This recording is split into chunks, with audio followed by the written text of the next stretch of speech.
you want to mute us? Yes, you can. You can if you want. Yes, you can.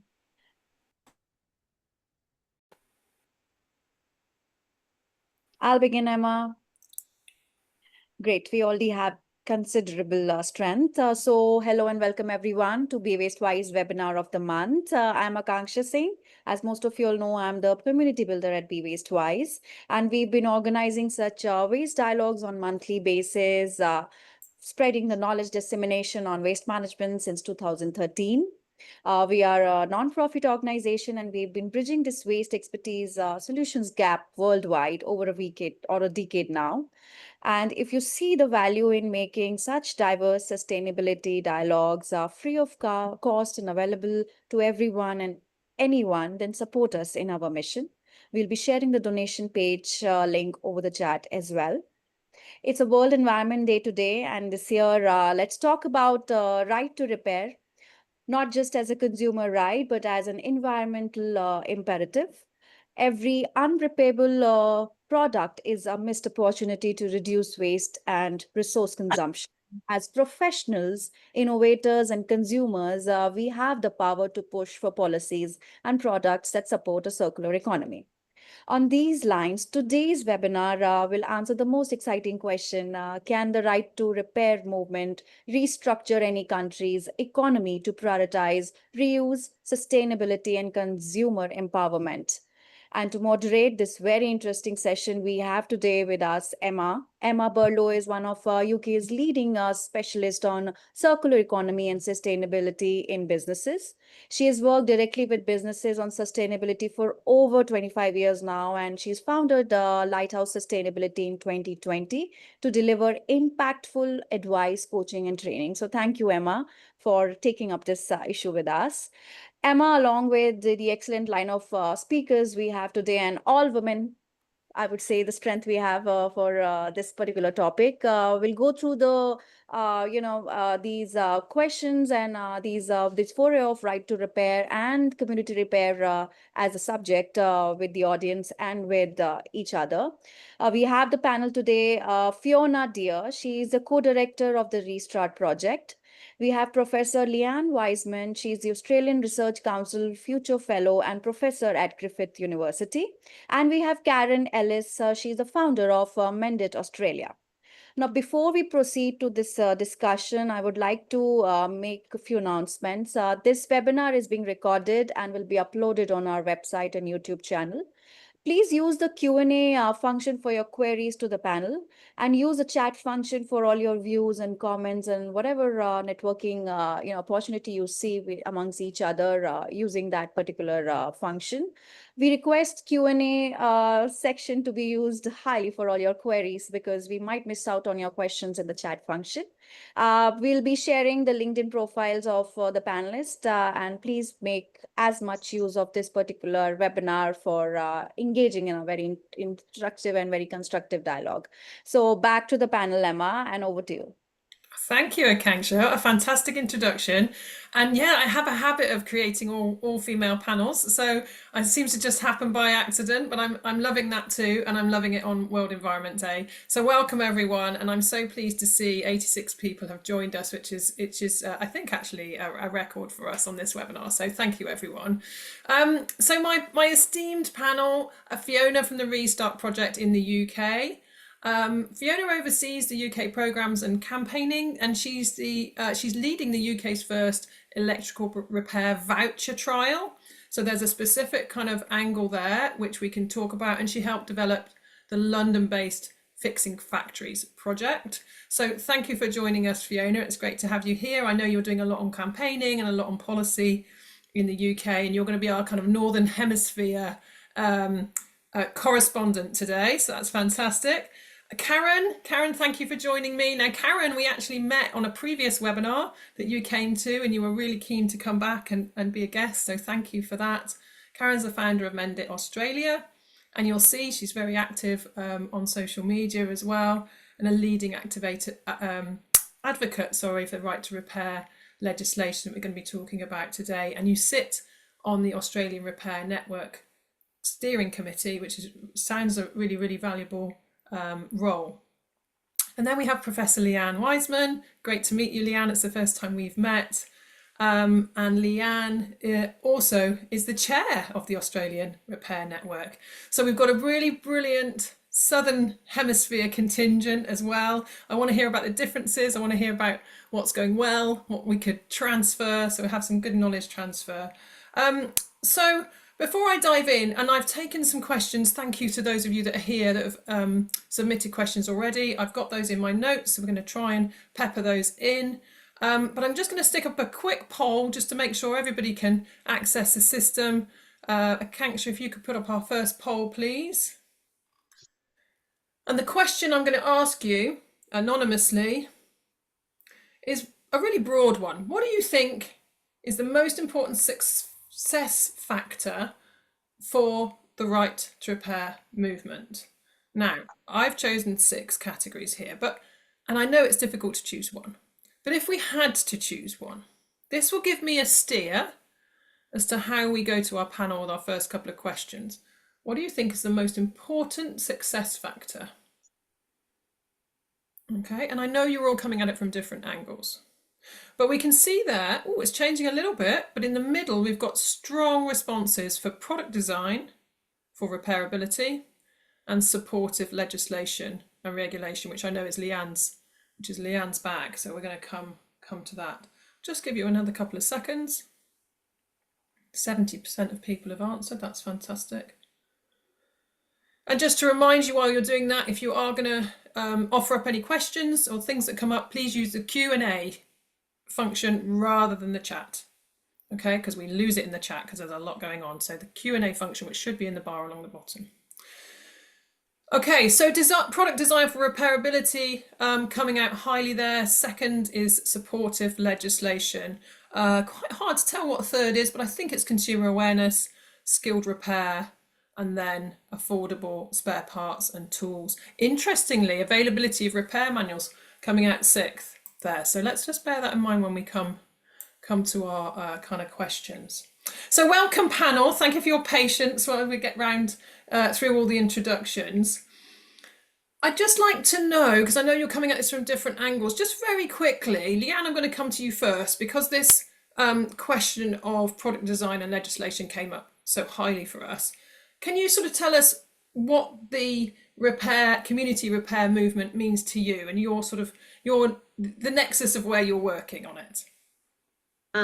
Thanks, Emma. Well, thank you very much for having me. And I must say at the start, we're very envious in Australia of, our cousins in the UK and in Europe and the United States, because you're all ahead of us. Wow, but people don't often say that, Leanne, so we'll take that. In terms of community repair or the Okay. repair movement is so important for us in Australia because it's really where the rubber hits the road. It's where people can see repair being done in our communities. They feel a part of it, and we can bring our regulators and policymakers along to participate. So we really embrace our community repairers because they are really passionate advocates for the right to repair movement more generally. And they're the ones who are actually demonstrating it. So we hold them very close to us in our right to repair movement. Yeah, great, Leanne. And I know you work, you're looking in your work as a professor around how to remove the barriers to that. Would you agree with our poll that the regulatory barriers and the design barriers are the 2 highest, or would you say there's something else in the mix? Look, I think it's a multifaceted problem. Certainly product design is one of the first problems that we encounter, but unless we've got the regulatory policies and regulations in place to really make manufacturers support their products in the way that they should, and that's with longer warranties, with spare parts, tools, and information, and that's where we need to, mandatory regulations, because they won't do it otherwise. Yeah, and I understand that you've been in this a while, so you're seeing these kind of repeated barriers coming up. It's not something that's going to be easy to solve, is it? No, look, we've seen some fantastic examples of good regulation in the United States and the various states around different product categories, but particularly, the work that's been done in the UK and the EU is fantastic. But the EU's has such a great long history of good regulation around product regulation, good design, sustainable product design, and now the Right to Repair Directive. It's not perfect, but they're certainly making good inroads. And so that's what we need to have to start to transition and build a repair economy. Wow, you wouldn't think it, being based in the UK. It's almost a bit sort of shocking to hear that you think we're far ahead. Fiona, I'm going to come to you, obviously, with a UK and an EU sort of perspective, and I know you're part of a campaigning organisation, Restart, as well. Do you think we're ready? Do you think businesses and consumers, we need those two to be ready before the regulator will act, right? So maybe is there a barrier there? What are you seeing? Well, I'm not. First of all, I think they are ready. They are ready, and I've had lots of conversations with businesses who have just said they just want a level playing field. There's a risk of being the front runner. So if there's a level playing field, they'll get on board. That's fine. And the public want this too. You do almost any polling around repair and repair policies, and it's always around 80% support. It's almost like all of our repair declaration policies are a kind of like plus or minus 1%. So there's people really want to repair more, and we know that people have this. It's almost like this visceral feel. We all feel that when you have to throw away something that you kind of know could be repaired and it really should be kept in use, but you just can't for whatever reason, and it feels horrible. And most people feel that. You don't have to be a kind of environmentalist or repair advocate to feel that. So I think people are ready, but it's just too hard, and that's where regulation comes in. Yeah, it's a really good point. I'm going to bring in one of the questions that we had before pre-webinar from the audience, and that was really, how do you ensure that the end user, the consumer, avails themselves of the service? So let's assume we get what we want, we get right to repair put into regulations. How do we kind of counteract the kind of mass consumerism that we've got? And I just wondered if you had a view, because you obviously talk to a lot of people and you're saying 80% of people want to repair. Can we assume that they will, or is there still a kind of a challenge there that actually it's going to be too difficult, I won't bother? Yeah, I mean, there's so many levels that we have to intervene at, which is why there's not just one answer. But for example, if all products were designed for repair, then actually you don't need the consumer to make a choice. It's that if there was regulation that truly meant that everything was repairable, that would be fine. At the moment, the consumer has a choice, and you can buy more repairable products, but they're a lot more expensive because there's not a level playing field. So again, I'm sort of going back to regulation again. But then so there's a bit where regulation can kind of just take that away and just like give people the best stuff. But then there's kind of culture and habits and busy lives and all of that stuff, and that's where kind of it's all about design of systems to make it as easy as possible. So if you look at, so a good example is kind of refurbished tech, phones and laptops, right? A few years ago, most people just bought new phones and it wasn't even on the radar. But there have been a few there in that area. There have been a few front runners who have just done amazing advertising, and that's actually helped to change culture, and it's made buying refurbished tech more normal. It's normalized, and it's about money too, but they've also made it cool. So I think kind of they can go hand in hand, but you can't really do one without the other, and you definitely can't put everything into a public engagement campaign unless you have the system that makes it easy for people to repair. Yeah, I completely agree. And I think, eBay's been at this a long time, but now with Vinted, and I was reading about Alibaba, which is the eBay in China, and there, the majority of their transactions are electronic goods. So it's not quite mainstream, I guess, but it's fitting a very large part of the market. And that makes me interested, because that's not necessarily community-based repair, is it? That's often trade-in or manufacturer-based repair. And the difference with community-based, and why I wanted to focus on it, partly because I'm sort of involved in setting up a library of things myself, so I'm very close to this now. Karen, I want to come to you, because community repair is essentially volunteer run. Okay, that's how these brilliant projects tend to operate. And Nicola in the chat has been saying the repair cafes are very well supported and growing. They are, but we know they're very small in terms of the scale of the problem. Is it really possible, Karen, for us to upscale something that is so dependent on volunteers? What's your view? Can you ever see a future where that was coping with, no, you can't? Okay, so what's the role then of the community repair alongside all the other types of repair? Well, I think at the moment in Australia, so I'm not speaking globally, in Australia, we have 108 repair cafes. Okay. And we're a huge country, as you know. Okay, well, that sounds like a big number, but I see, yeah. And since we started, we've had about, let me see, 19% shut down. And they are usually the ones that start earlier on. Right. And if they don't have succession planning as to carrying on and funding and volunteers that, leave because they want to go traveling or whatever, we've got an issue. And repair cafes and groups in Australia are more niche. If it's going to be mainstream, like pharmacies and supermarkets, Good. we're really not looking at the moment at being mainstream. We're not mainstream. We're niche as, community repairers. And will that be scaled up? Well, maybe, but I don't think it's going to happen anytime soon, particularly too with the limited government support we have in Australia. A lot of these repair cafes and repair groups are run on, small grants, and they're short-term grants, and volunteers are always, reapplying. So mainstreaming of community repair is a big concern. And I guess that's why I haven't given up.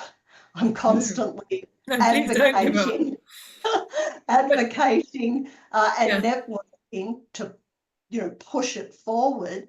However, yes, I have my hopeful doubts, I guess. But it's an ecosystem, right? It's always going to be an ecosystem of different things. And I know Fiona and I have met in the UK, and we both work in the e-waste or the electronics kind of sector. And there's a real ecosystem of, brand manufacturer repair networks, and then independent repair shops, and then community, and then me and the family repairing at home. And Karen, I know you're an avid home repairer, so I kind of understand that there's that ecosystem.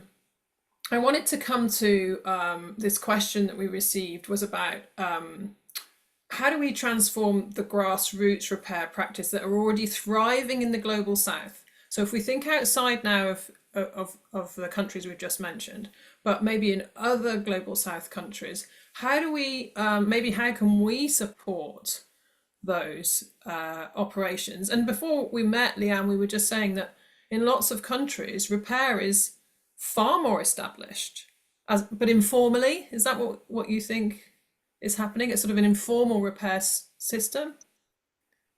Well, I think in many countries there's there's not the barriers that we're experiencing in our communities, so that repair is much more available and accessible and affordable, for example, because many more people do it. Whether it's textile repair or electrical repair, there aren't the regulatory barriers, perhaps. So in many countries, we're seeing people who are doing fantastic work and can, replace batteries in phones, etc., that may be hampered in other countries because of particular standards and regulations. But it's also a skills issue. I think in some of our communities, the actual practical skills of pulling apart appliances and fixing them is something that we're losing in our communities, whereas in other communities it's still alive and well. Yeah, Fiona would have some yeah, contributions as yeah. I well. completely agree. You know, Karen, is that something you see as well, that the skills are lacking? Oh, absolutely. And that's a big concern with our repair cafes in Australia. Most of the people, the volunteers that attend are, Danny's age, in their late 60s, 70s, and they're the people that, had the skills, that went to tech schools.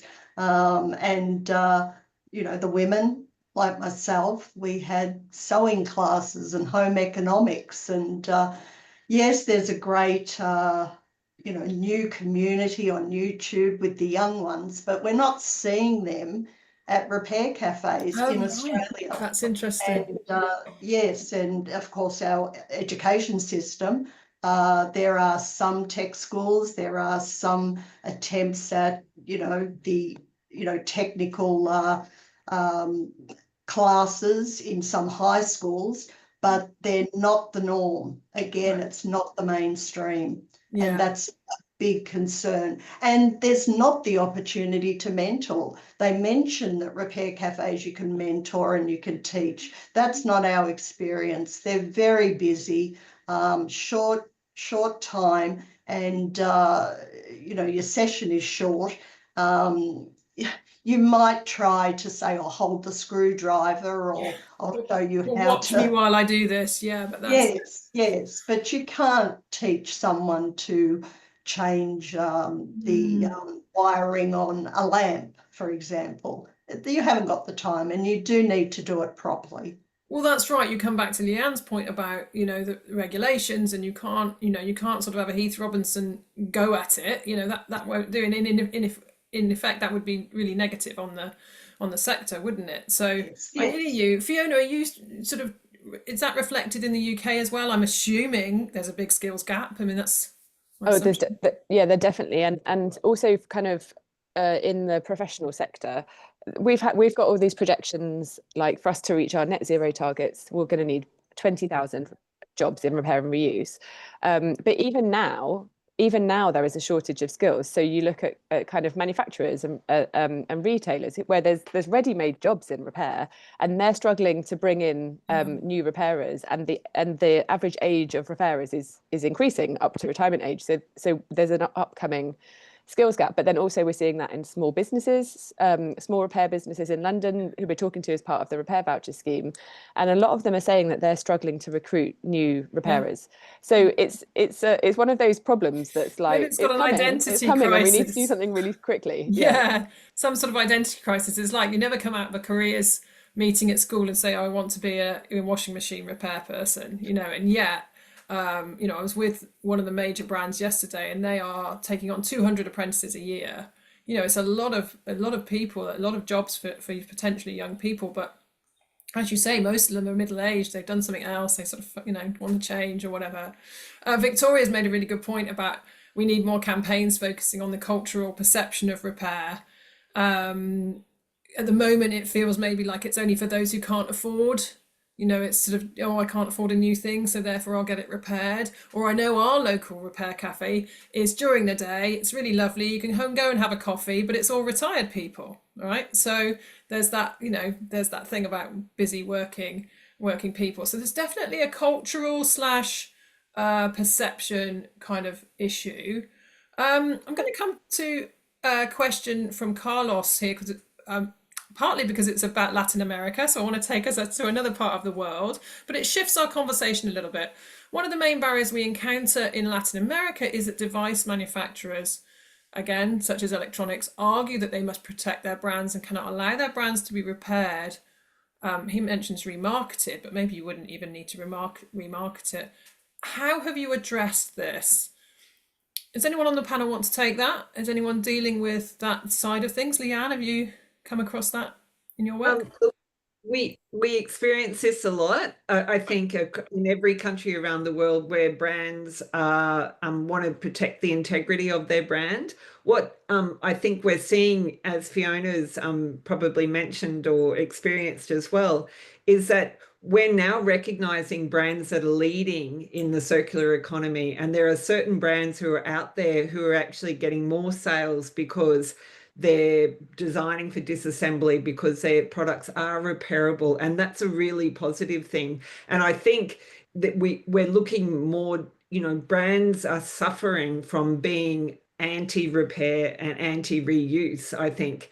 So I think there's that definitely that trend in the United States as well. We're seeing some very big companies who are jumping on board the kind of right to repair movement to show that they're the good guys. It's Oh, quite so the interesting. floodgates could open, Leanne. There is hope. It's not all Well, resistance. Is that what you're saying? It's not all no, resistance. there are some very positive moves. I think there's a long way for them to go, but there's certainly talking the talk, and some are moving in the right direction. So I think that's really important. And just before, like, I don't want to miss the opportunity just to shout out, when we were talking about community repair before and how challenging it is and how to upscale it, we really have to kind of applaud the efforts that have been done in Wales. I know Phoebe Brown's here from Repair Cafe Wales and Scotland, where the government is actually invested in providing networking and convening roles, and that has really directly impacted those two communities of repair, and they've doubled, tripled their presence of repair cafes through networking, through training, and that's such a great example to other countries. A small investment in an overarching role, and this is what I've particularly in the Australian Repair Network is pushing for in Australia. We are a big country. We may not get a national repair and share convener, but if we can get local or our state governments to fund one, we will see support and longevity and sustainability of those repair cafes. And the more we have, the more likely we are going to get the bigger shifts that we need in the right to repair movement generally. Yeah, absolutely. And I heard, Karen's point very much about succession of volunteers and sustainability. And if we're reliant on short-term grants, and actually I've taken that away, Karen, because that's something that we've very early days with our library of things locally, but we've not talked about. But it's inevitable. It's like, okay, we might have a dozen volunteers now, but what about when they start dropping off? And how do we almost plan from the beginning for succession as opposed to worry about it when it happens? So I really like that. Fiona, I'm going to just come to you and just to reflect on what Leanne said about the brands and the manufacturers, because a lot of people are asking questions here about how do we involve the manufacturers. It seems like quite a big gulf between manufacturer repair and community repair. What are you seeing? Well, that's one of the areas where policy, again, can help. So you've got examples like in France, they have a repair index. It's not for all products, but you can see at point of sale how repairable the thing you're buying is. And it's really easy to understand. It's kind of color coded, scale of 1 to 5, with loads of really complex calculations behind it. But just that has made a real difference, because all of a sudden it's in the public domain. People can make an informed choice that they're going for the more repairable products. And that's had a knock-on effect on manufacturers, because there's a reason for them to prioritize repair. If people aren't even, there might be a public appetite for repair, but it's really complex to know what's repairable and what's not. So if the public don't know that, then where is the incentive for manufacturers to make things more repairable, or kind of provide support after sales to help people repair? Yeah, it's really tricky, isn't it? And I was at the at AMDIA conference recently, as you were, Fiona, and we saw each other there. And something that came up there, and it comes up time and time again, is data. It's just not quite understanding the ages of appliances, and actually, more importantly, how many times those appliances have been used. The average age of an appliance when it gets repaired, all those sorts of things. And policymakers need that data, because otherwise we sort of tend to make quite sweeping statements based on surveys or whatever. And having worked in waste for years and years and years, we all know that waste data is really, really poor. I'm guessing that's universal across the world. We don't tend to track stuff that ends up at the tip.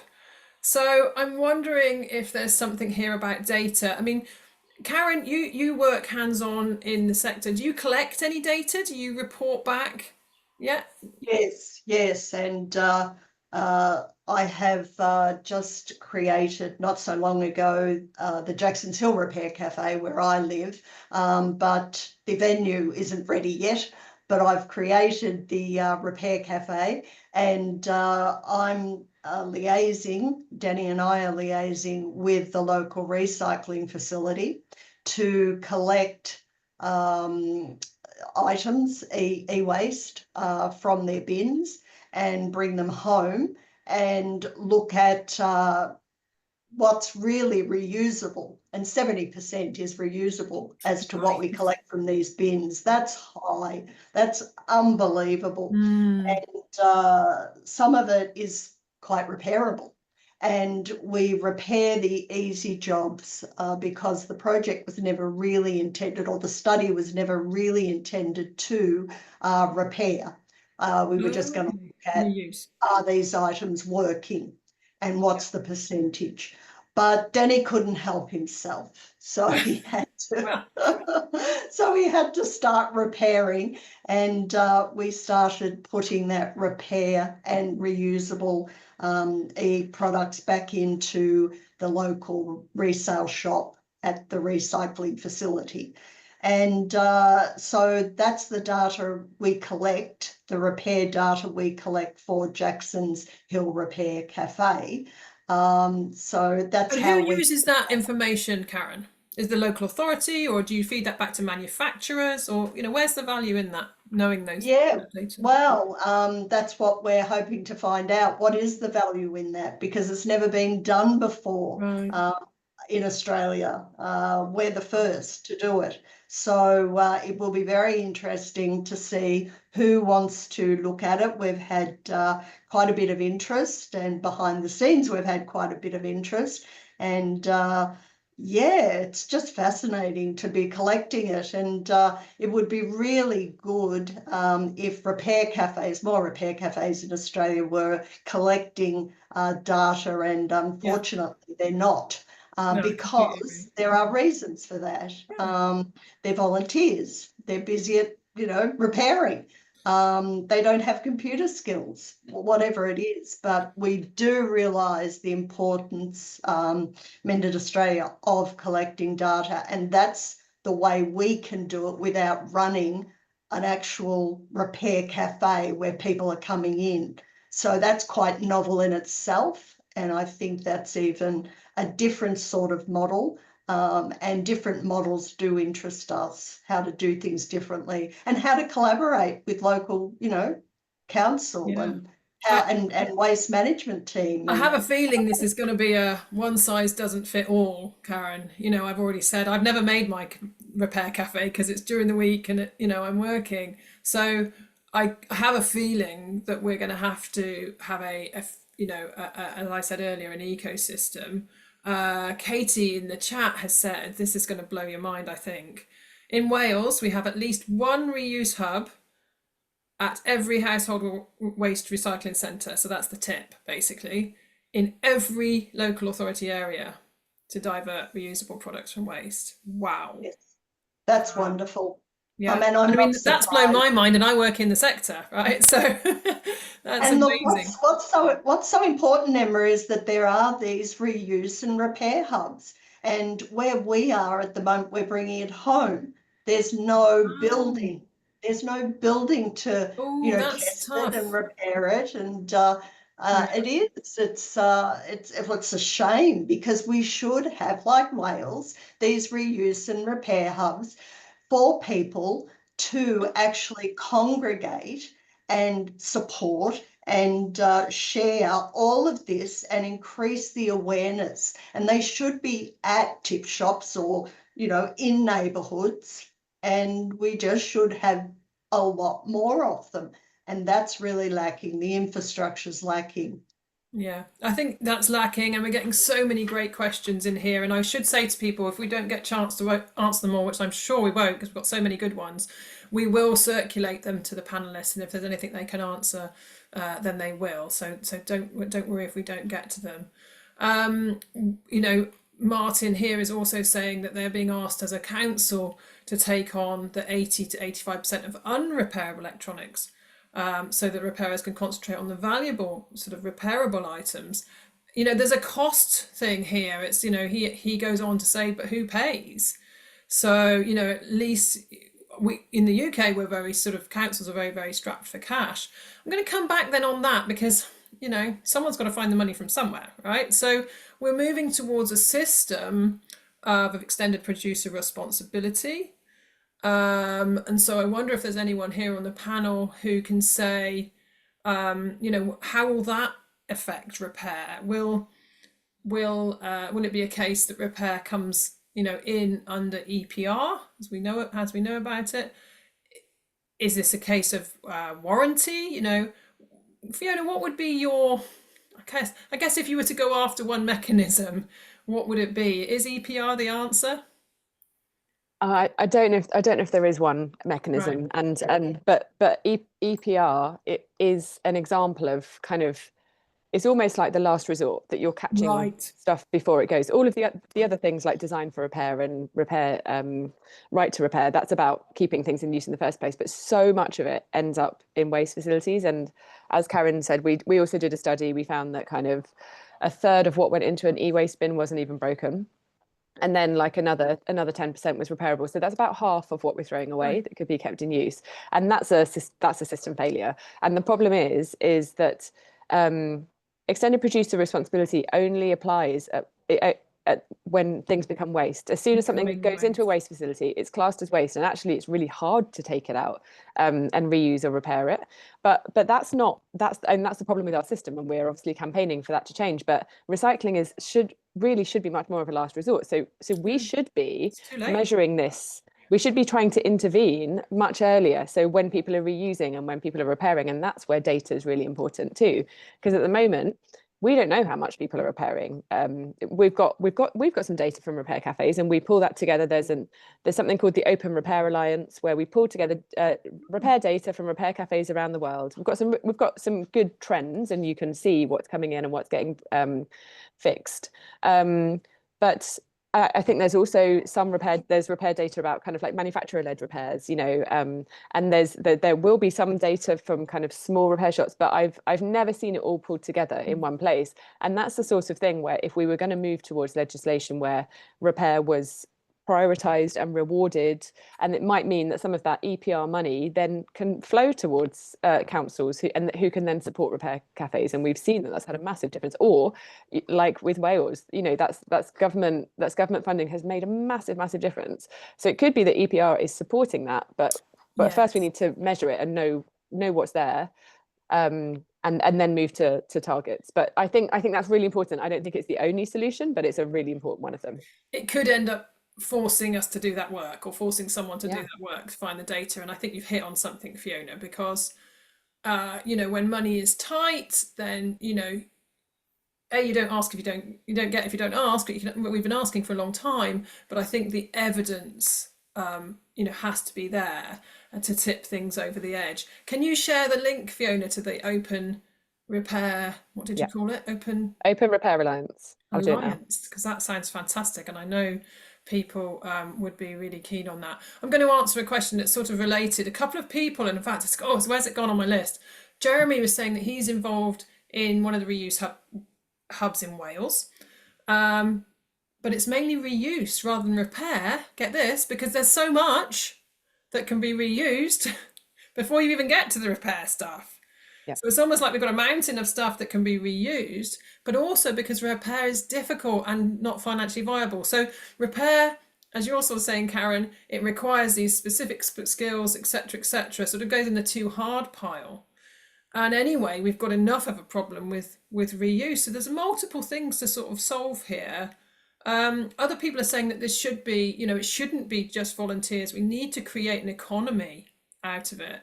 And, you know, if you think of mobile phone repair shops, that's worked. You know, I've taken my kids' phones multiple times to get new screens or whatever to a shop on the high street. So, you know, it's not like it can't be done. just last one on data, I think. And Rebecca Colley-Jones has brought up a really interesting point here. I had the same question, Rebecca, actually.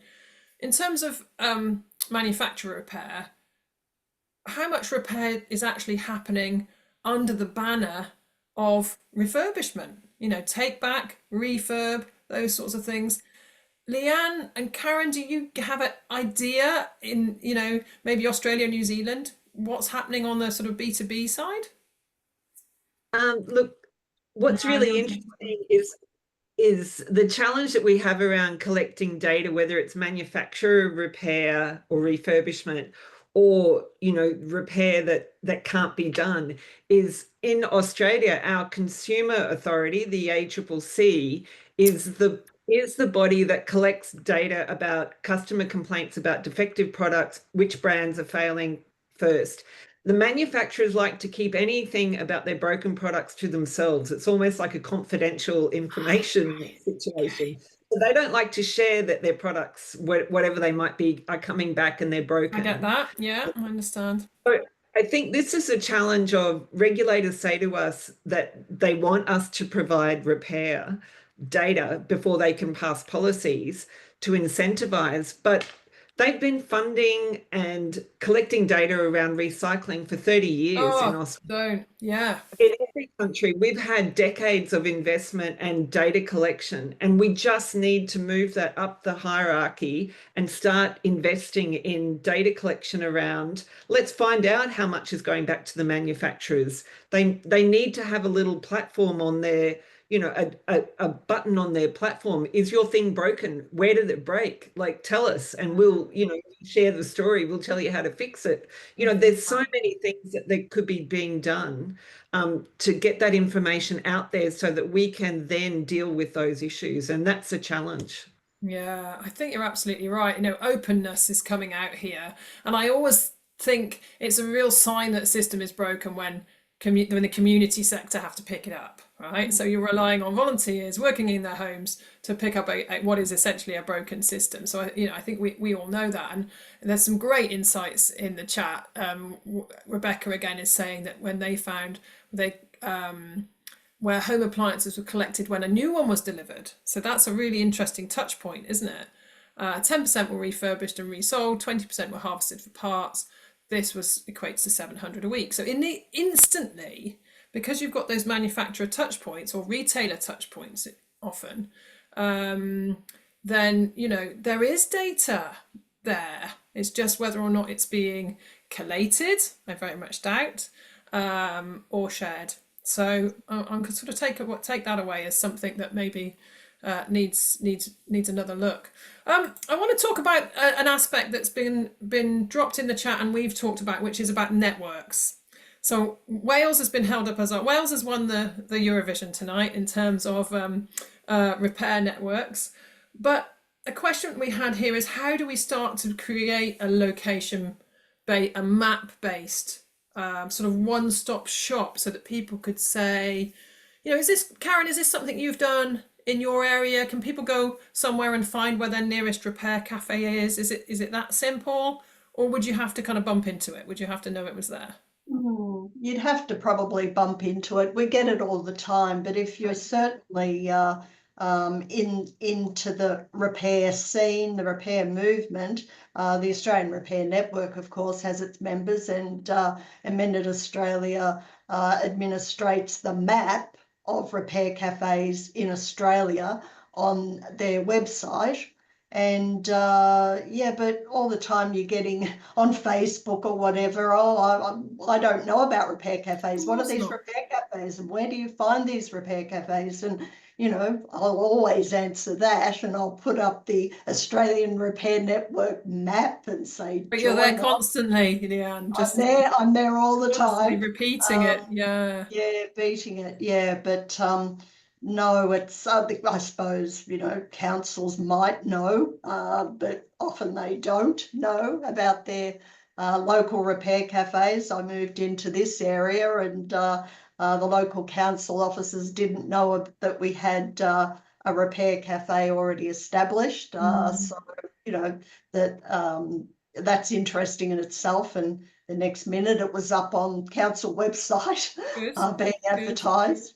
Yeah. So yeah, you've just got to keep that networking going. You've just got to keep push, letting people know this is where they are. Look, even I'm sure we all help each other globally too. People say, oh, you know, I've got a blog. It's called Borrow. It's a Japanese mending blog, and there's 9,000 members on that. And they'll say, oh, I'm in New York. Have we got one in New York? So you Well, there's help something them. here about inspiring other people, Karen, you know? You know, I've worked in the sector a really long time, as a lot of us have, but it's taken me till now to actively go to my local community and say, you know, guys, it's about time we did this. And so, you know, I don't know what was holding me back. It took someone to inspire me, I guess, Karen. So Yeah. there's really something there. A couple of links have been put in the chat, which is great. So there's oh, Fiona, thank you. A map of the UK's 700 repair cafes. Sounds like a huge number. Fiona, has that grown fairly recently? I'm assuming that's growing all Well, the yeah. time. Well, for starters, we massively underestimated it until we mapped it. We Oh, thought really? there was something like 150, and then Oh, wow. we mapped it, and there were about 500, and then we've been able to watch it grow. So it grew by about a third last year, and it's That's really growing. significant. Yeah. And then like related to the network point is there's loads of interest, and anyone who runs a repair cafe will have had somebody come and ask them how to do it. And there are some in particular who are kind of really flagship repair cafes, and we hear this from share libraries too, where people just get in touch and ask you how to do it. And of course everyone wants to help, but there's a limit to how much you can do as a volunteer, and that's where having a network and a really clear place to go to get help we're trying to set up a UK-wide network, and particularly fill the gaps in England, because we've got lots of regional networks, but there are gaps particularly up north. Right. So if we had that, I mean, I could see us going over 1,000 really quite quickly, because if we were able to kind of promote it more and really actively support new repair cafes, could go through the roof. Yeah, I think you've gained another one just today, because someone in the chat's saying, how do we get added to that list? So that's really good. And I think the power of having that network, and being able to maybe see a blueprint. And, you know, I know the first questions that always come up are things like liability. We talked about this last time when we met, Karen, didn't we, on the other webinar? You know, how do we get around the safety issues, all those sorts of things, spare parts, you know. So you can, I mean, you might not be able to solve everything, but you can take away a lot of that, those initial, but all that learning curve, you know, that frankly can exhaust you, because it takes you 12 months to just get going, because no one can agree on insurance or liability. Karen, is that your sort of experience? Because I know you're at the coal face. With insurance? Well, with all these problems that maybe sort of bog people down in the first 6 to 12 months. Oh, absolutely. And even after 6 years, you get. I've just had a behind the scenes conversation with a repair cafe that's been going 6 years, and they're wanting to, you know, expand out from, you know, the sort of accepted model, I guess, the model that, you know, was originally formed. They're wanting to involve repair ambassadors, for example, have an ambassador for their repair cafe, develop their own database for data. When there's there's already the repair monitor from the international repair movement, but they're wanting to look at this sort of database that will also be a booking system, because they have IT people that are quite interested in doing something. So I think there's huge scope. There's, you know, it's almost like inspiring but depressing at the same time, because there's just so much scope. And someone put in the chat here about schools, you know, how do we, or question, sorry, how do we, you know, pass these skills onto children? And I read recently about a project that Hubbub did around different, and I don't know if Fiona, if Restart were involved. I think Restart were involved in that, I think. Different projects around the country, just boosting, you know, the so Hubbub does communications campaigns, just boosting the comms around some of these projects. But a lot of those were very you know, we talk about diverting waste from landfill a lot. A lot of those were actually very focused on the social side. So making laptops available to people who haven't got them, you know, replacing an iPad for somebody who couldn't afford to replace it. So, you know, maybe we've been banging this waste drum for too long, and it's actually a social problem. So, I mean, Leanne, is that something you've been leaning on? We've got appliance poverty to think about. We've got cost of living. You know, should we be going down that Certainly. road and not necessarily the waste from landfill route? Well, certainly in Australia, we have had more success with the argument around the cost of living crisis and productivity than we are having with our environment minister and talking about reducing waste and climate change and Oh, sustainability. interesting. Because in a cost of living crisis, they're looking at ways in which businesses can thrive. And that's something I think it's really important to say. This is not just a consumer issue. The right to repair movement is not just about household appliances and consumer goods. It affects our mechanics, it affects our farmers, it affects businesses, it affects governments, it affects miners, it affects medical devices in our hospitals and assistive Interesting. technology. Yeah. The barriers to repair are not just on our smartphones and those appliances. And I know that, you know, the way some regulators are dealing with it, it's only looking at consumer goods, but this is a much bigger issue. And in Australia, it's our automotive industry and it's our farmers and the agricultural industry, which are really significant industries, which are really driving our right to repair movement, because Wow. that's where the money is. And we're losing a lot of money because we're tied into manufacturers' aftermarkets. And so that's what's really important. We've got really strong allies in the right to repair movement, but it's outside the kind of household consumer bodies. It's these really big and strong industries. We're all suffering the same problems. Wow. Leanne, I know we're coming to the top of the hour, but I'm going to just dive into that. I think you've really hit on something. So I remember during COVID, there was a really big problem with ventilators in hospitals. So either it was, you know, they couldn't get the engineers, obviously, everyone was, you know, once one ventilator goes down, that's one engineer, another one goes down, that's another engineer. So they were short of engineers, they were short of repair manuals, they were short of spares, they weren't able to do the repairs themselves. Now, that's a really high-tech piece of equipment, right? So you wouldn't want that to be done by anybody. But that really did highlight exactly what you're touching on there, Leanne, that this is an economic cost. It's not just an unfortunate cost for someone whose, you know, coffee machine or printer or iPad is broken. It's an economic cost, and I'm with you. I wonder if leaning on that more could be an easier door to push open. Well, certainly, for us in Yeah. Australia, a market, I mean, we're big importers. We don't manufacture very much. So everything in every industry, and Fiona's just highlighted, and it took the words out of my mouth, Fiona. The US is pushing for the military's right to repair. Wow. We don't recognize these are big publicly funded institutions that have to go back to manufacturers to get rifles and equipment Yeah. repaired by the manufacturer. So in a time when, you know, the world is struggling economically, there are huge savings that can be made from repairing and keeping things going for longer, whether it's in government or industry or business, as well as our homes and businesses. Yeah, and the other big word is resilience, right? So supply chain resilience. So if you're waiting 6 weeks, 10 weeks, 12 weeks longer for a piece of kit to come back, you know, that's gonna really break you in terms of resilience, but also in terms of, well, we had to buy another one, and then we've had to buy a third one. This has been really interesting. So we started off talking about community repair, and I'm a great advocate for, we're all just humans who happen to go to work, right? We're reliant on all parts of our economy.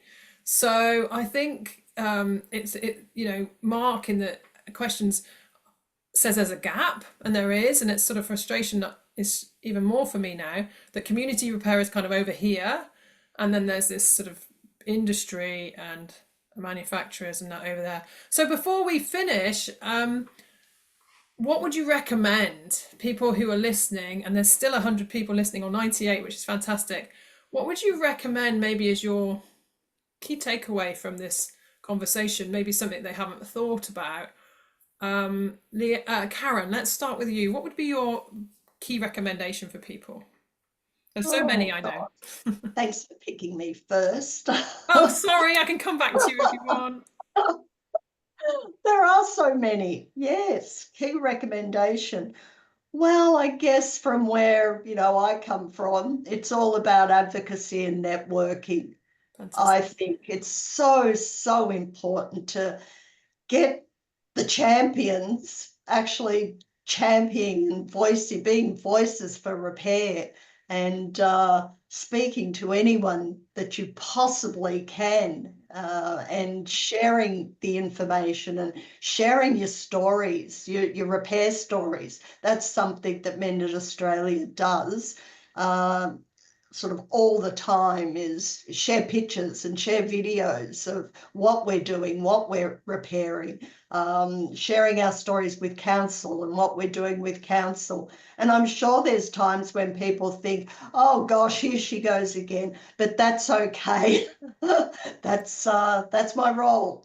That's my role. Yeah. And somebody's got to do that, and I'm doing it. Good for Yeah. you, Karen. Exactly. Everyone's got a role. And thank you, Jeremy. You've got to go. Other people are saying they've got to go. We're going to stay on and finish the questions. We don't have to have a hard stop. Nicola has mentioned less emphasis on recycling. I think that's one of my key takeaways. I think I knew that, but I needed to be reminded. This isn't about recycling. We need to, Leanne, I think you said all that effort we've put, if we put 10% of that effort into repair, I think we'd be happy, wouldn't we? Mm. So, Fiona, what's your key takeaway or recommendation for people? I think I'd kind of build on what Karen said, that it's running repair cafes in communities is absolutely is really, really important, and it can feel like the systemic stuff is really far away.